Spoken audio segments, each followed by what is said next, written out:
Muy buenas tardes, gracias por compartir con nosotros esta programación en español del Canal 17. Les habla Pedro Corzo, periodista de Radio Martí.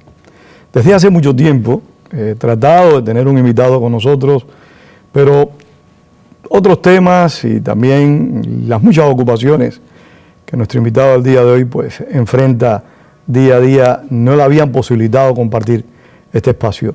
Pero es que este es un tema de extremo interés para todos.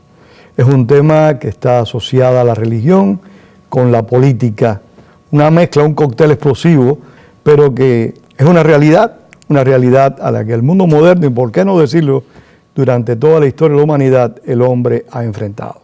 Nos acompaña Wilfredo Ruiz, gracias Wilfredo por estar acá, Buenas tardes, Pedro. de la Asociación Americana de Musulmanes. Wilfredo, bienvenido de nuevo. Mucho gusto, la pasa contigo y con nuestra audiencia. Gracias. Tuvimos una charla antes de iniciar el programa muy interesante y hablamos cosas calientes que hay que abordarlas aquí también. Claro que sí. Para nosotros, para los, vamos a decir, los de educación occidental, los que tienen creencias cristianas en cualquiera de sus denominaciones, tenemos una imagen del Islam que según se puede apreciar en otras sociedades, aunque sean árabes y practiquen el islamismo, pues nos aprecian. Pero hay un grupo que le ha dado al Islam en la actualidad una imagen extremista, de terror, de depresión al resto de la sociedad, de intimidación, hasta de abuso a la mujer. Quisiéramos que nos hablaras de eso y cómo eso se vincula hoy en día más que nunca antes con la política. Pues Pedro, como bien observas, especialmente luego de los ataques terroristas de septiembre 11, ha despuntado una imagen algo negativa del Islam, porque quienes perpetraron esos sucesos eran practicantes del Islam, ¿verdad? Y no tan solo eso, perpetraron esos nefastos hechos, ¿verdad? Esos actos terroristas, levantando la bandera del Islam como que era la que inspiraba, motivaba y justificaba ese tipo de acciones, ¿verdad? Nada más lejos de la realidad. ¿Por qué? Porque en el Islam no hay excepción para que un individuo, por ejemplo, cometa suicidio. Y no está prohibido el suicidio en Islam. Está prohibido. No hay excepción tan siquiera. No hay una situación que diga, pues bajo estas circunstancias sí, no existe. O sea, la inmolación por completo. Ajena una al persona del Islam que comete suicidio, que comete una inmolación, ¿tiene derecho a los rituales funerarios de cualquier otra persona? Lo que pasa es que en el Islam no existe, como existe en otras tradiciones religiosas, la excomulgación, por ejemplo, donde individuos de la sociedad pueden expulsar a alguien y decirle, tú no eres miembro de esta congregación religiosa. Eso no existe. En el Islam se deja ese juicio a Dios, ¿verdad? Cada individuo, cada musulmán responderá a Dios por sus acciones, pero no se puede privar a un individuo ni expulsar de ser parte de la comunidad islámica.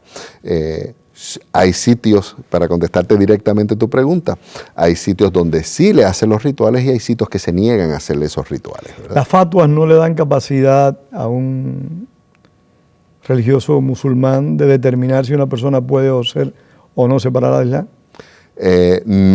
No separarla de la religión. No ¿verdad? separarla. No. Se puede dictar otras funciones, pero no separar a alguien de la religión. Sí, no declarar a alguien, tú eres un incrédulo, tú no eres tú no eres musulmán.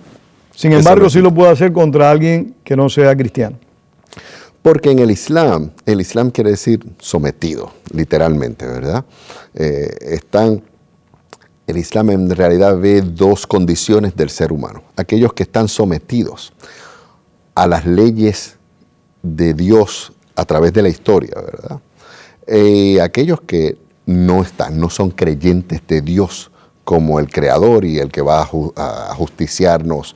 Cuando estamos hablando de Dios, estamos hablando de Alá, del Dios del Islam o de todos los dioses de las tres grandes religiones. Muy buena pregunta, porque lo que se conoce como las religiones abrahámicas, comparten el concepto de que Dios es uno, son las religiones monoteístas, también se conocen, y que Dios es el creador. El cristianismo, el judaísmo y el islam. Cristianos, judíos y musulmanes comparten y reconocen que Dios es uno y es el creador del universo, ¿verdad? Hay un concepto algo distinto en el cristianismo, donde existe el concepto del Dios trinitario, donde Dios es para el cristiano Padre, Hijo y Espíritu Santo. Ese concepto de Dios trinitario es ajeno tanto al judaísmo como al islam, que el judaísmo y el islam sí reconocen exclusivamente al creador de cielos y tierra como Dios, ¿verdad? Así que hay una divergencia en ese aspecto del concepto de Dios. Aunque para el cristiano, entiende el cristiano, que hijo es lo mismo que el Padre. Sí, es una denominación, pero es una sola entidad. Exactamente. Y el concepto de Dios difiere en eso, pero se conoce como las religiones monoteístas o las religiones abrahámicas. ¿Por qué? Porque hasta el momento del profeta Abraham no existían estas divisiones de judíos que responden, su nombre lo adquieren de aquellos que venían de Judea, ¿verdad? El pueblo escogido de Dios para liberarlo de Faraón. Pero ¿hasta qué punto el tema de hoy es el Islam? Y por supuesto, entre un periodista y una persona tan cordial como tú, no hay preguntas desagradables. Ninguna. Así que confío tener toda tu confianza para este tipo de entrevistas. ¿Hasta qué punto el Islam es intolerante contra personas que practican otras religiones o que simplemente no tienen religión alguna? ¿Las aceptan, las reconocen, las respetan en su diversidad? Yo creo que la mejor contestación que te puedo dar es un ejemplo histórico para que deje de ser mi opinión y podamos tener esa referencia como algo que sucedió. Yo creo mucho en la historia, así que... Si nosotros vemos a la España musulmana, que se llamaba Al-Andalus, donde hubo gobiernos islámicos desde el año 711 hasta la fecha del descubrimiento de América, 1492. Casi 800 años de gobierno islámico. Habían gobiernos islámicos en esas épocas, pero antes de los gobiernos había presencia islámica y posterior a los gobiernos había presencia islámica. Durante esos gobiernos, la historia nos dice que los cristianos y judíos pudieron vivir en esas sociedades islámicas y no tan solo vivir, participar activamente en el comercio, en el gobierno y en las prácticas de adoración que tenían por sus respectivas creencias. Ese ejemplo de cientos y cientos de años de judíos y musulmanes conviviendo en la España del Andaluz es uno. Vemos otro ejemplo. En Siria hay hoy alrededor del 20% de su población que son cristianos. Son cristianos que no viven ahí hace 100, 200 años. Son cristianos que viven desde la época de Jesús en el territorio que hoy es Siria. No tienen problemas. No, puede haber algunos problemas, pero históricamente llevan ahí ya 2000 años, ¿verdad? Y tienen sus iglesias, sus catedrales, tienen centros de adoración y de dirección religiosa. Igual los cristianos coptos en Egipto. Que poco antes de que cayera Mubarak, los cristianos coptos en Egipto tuvieron muchos problemas. Claro.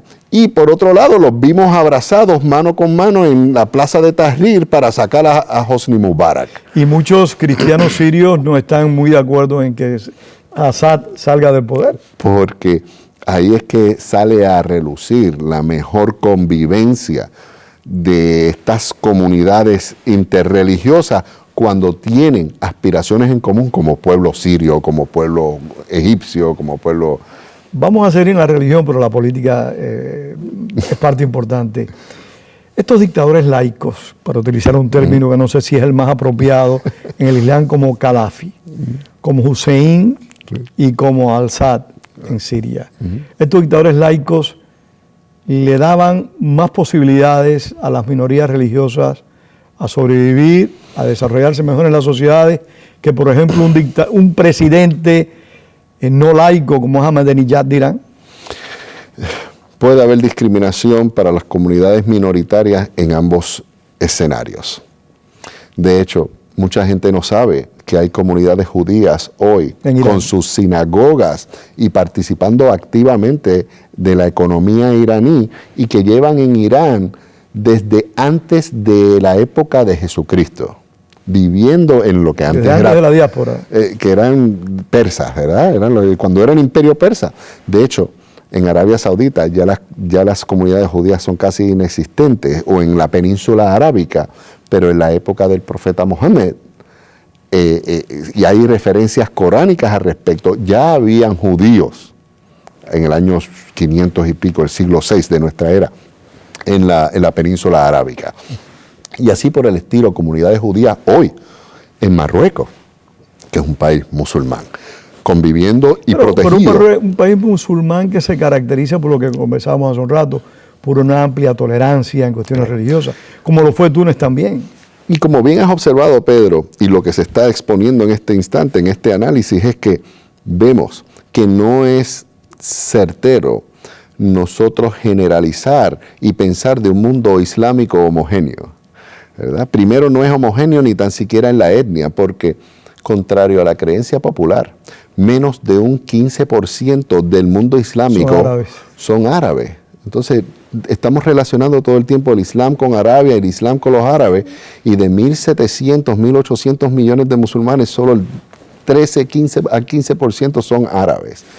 Y tendemos a generalizar. ¿Por qué? Porque el foco de los medios está en el Medio Oriente, que es donde está la cosa caliente, la cosa política caliente. Llevamos casi 100 años con un área en el mundo que realmente nos pone al borde de la guerra siempre. Y ahí es que están las cámaras y el foco mediático internacional, está ahí. Entonces, y el petróleo, que se me había olvidado. El petróleo. Muy tentador el petróleo. Imagínate, hay todo lo que pasa en cualquier país que sea productor de petróleo, ahí o van tropas o van los medios. Muy tentador. Y es lo que ha pasado en Libia, ¿verdad? Lamentablemente. Un poquito interaccionando, como dice el programa, va a estar todo el tiempo permeando la política y la religión. Por supuesto. Pero en Libia el interés de Occidente en ser tan proactivo, en asistir a la liberación del tirano Muammar Gaddafi, a los rebeldes de este régimen del tirano, no podemos mirar para el otro lado y pensar que no tiene nada que ver que el hecho de que bajo suelo libio está el 30% de la importación de petróleo de Europa. Son factores que están ahí presentes, que podrán tener mayor o menor influencia, pero están ahí. Irak, ¿cuántos iraquíes participaron en los ataques terroristas que empezamos a comentar al principio de este programa? Ninguno. ¿Qué se gestó de esos ataques en territorio iraquí? Nada. Sin embargo, ya llevamos trillones de dólares y miles de vidas de nuestros ciudadanos invertidas en Irak. ¿Por qué? Porque de la ecuación no se puede sacar que Irak es el segundo o tercer país mayor productor de petróleo en el mundo. También yo creo que hay que tener una ecuación presente, que Irak estaba gobernado por un individuo que era un provocador de oficio. O sea, era un hombre que estaba siempre dispuesto a generar crisis internacionales. Con esto no estoy defendiendo ningún tipo de acción bélica, pero tampoco me parece justo que obviemos aspectos de la geopolítica. Claro. Por eso es que dije es parte de la ecuación. Sí, es parte de la ecuación del petróleo. Y de hecho, ese mismo individuo fue aliado de nosotros y lo armamos y le dimos armas. Como nos ocurrió con Osama Bin Laden. Y ahí va mi pregunta, ¿qué ocurre? Y estamos en alguna medida recordando el 9/11 y ese traumático atentado terrorista incalificable, en la opinión mía y de muchos, pues el atentado terrorista más grande en toda la historia de la humanidad por el número de personas que perecieron y por sus consecuencias. Ha tenido serias consecuencias en Estados Unidos. Cambió la historia de la humanidad. Y en gran medida la conducta histórica de las autoridades de este país con algunas personas. Claro. Y de ahí es que, por eso es que también comentaba al principio del programa, que definitivamente septiembre 11 cambió la cara, el rostro del Islam. Si bien es cierto que contribuyó y contribuye hoy en día a la formación de estereotipos negativos para con elementos de la comunidad musulmana o con la fe que se relacione con ese tipo de actos, también es cierto que eso despertó esta curiosidad generalizada mundial en la gente que no estaba familiarizada con el Islam, ni con la cultura islámica, ni con las comunidades musulmanas, que se dieran a la tarea de ir y averiguar qué es el Islam, qué son los musulmanes, de qué tiene que ver esta fe. Déjame comprar un Corán y leerlo. Y eso... Ahí vamos. Voy ahora a preguntas puntuales y tú me das respuestas lo más concreta posible. ¿Genera el Corán, el libro religioso del Islam, elementos, fundamentos para que estos terroristas puedan respaldar con una visión religiosa sus despiadados actos? Muy buena pregunta, Pedro. ¿Por qué? Porque cualquier verso que se llaman ayat, traducido literalmente signo, del Corán, que sea citado y sacado fuera del contexto histórico o del contexto religioso de lo que verdaderamente significa, puede ser manipulado, al igual que los otros libros religiosos, tanto la Biblia hebrea, la Torá o el Nuevo Testamento, pueden ser manipulados para que sirvan a esos propósitos que nada tiene que ver con la conducta que ese libro religioso aspira a provocar de quienes quieran adoptarlo como su modo de vida, ¿verdad? Todo lo que no sea misericordia, tolerancia, servicio, sana convivencia en sociedad, no viene necesariamente, no tan solo del Corán, sino de cualquier otro libro religioso, porque tanto la Biblia hebrea, el Nuevo Testamento, en la Biblia hebrea es lo que se conoce como el Antiguo Testamento, el Nuevo Testamento, o los Evangelios de Jesús, como el Corán, lo único que se desprende de esa lectura y de esas enseñanzas es una sana convivencia de tolerancia en sociedad. Y vienen elementos y manipulan algunos aspectos. Claro, igual que hay citas bíblicas que dicen, cuando llegues a esta ciudad, mata a hombres, mujeres y niños y bebés y aniquila a todo el mundo. Pues así también puede sacarse algún verso coránico donde diga, donde trate de momentos en que el mundo musulmán estaba en guerra, en conflictos bélicos, y daba instrucciones como ejercer cuando estabas en medio de un conflicto bélico. Me quedan 10 minutos, situación. Vamos a tener que hacer otro programa en breve. Con mucho gusto. Explícame, ¿es el Corán, el Islam, incompatible con la democracia, con el pluralismo, con el ejercicio político abierto? En lo absoluto. Y para dar otra referencia histórica, vemos como hoy, mientras estamos haciendo este programa, están saliendo a la calle musulmanes, musulmanas y familias enteras reclamando derechos democráticos y ofrendando su sangre y su vida por ello. ¿En Siria? En Siria, lo hicieron en Libia, lo hicieron en Egipto, lo hicieron en Túnez, lo hacen en Yemen. La gente, el sistema democrático no tan solo es compatible con el Islam. Los musulmanes hoy, el mundo está viendo cómo están ofrendando sus vidas porque aspiran a esas libertades que son las libertades. ¿En esa medida tú crees que Occidente está penetrando entonces el Oriente? O sea, nuestros valores, y no me refiero a nuestros valores culinarios, sí, ni me refiero a nuestros mejores escritores, sino los valores como tal, esos valores que creemos nosotros de libertad, solidaridad, confianza en el prójimo, que son valores que nos caracterizan, claro, aunque también tenemos extremistas. Claro, en todos lados, donde quiera se cuecen habas. Pero definitivamente hay influencia. Estamos en un mundo más intercomunicado, ¿verdad? Donde la gente ve y es más fácil saber cómo se vive acá, en Occidente, el intercambio, no culinario como dice, ahora hay un intercambio de información, de ideas políticas, se da mucho más fácil ante las formas sin precedentes que nos comunicamos ahora en el mundo, este mundo globalizado, ¿verdad? Hay un aspecto, Wilfredo, y te repito, el tiempo lamentablemente es un torturador. No, adelante.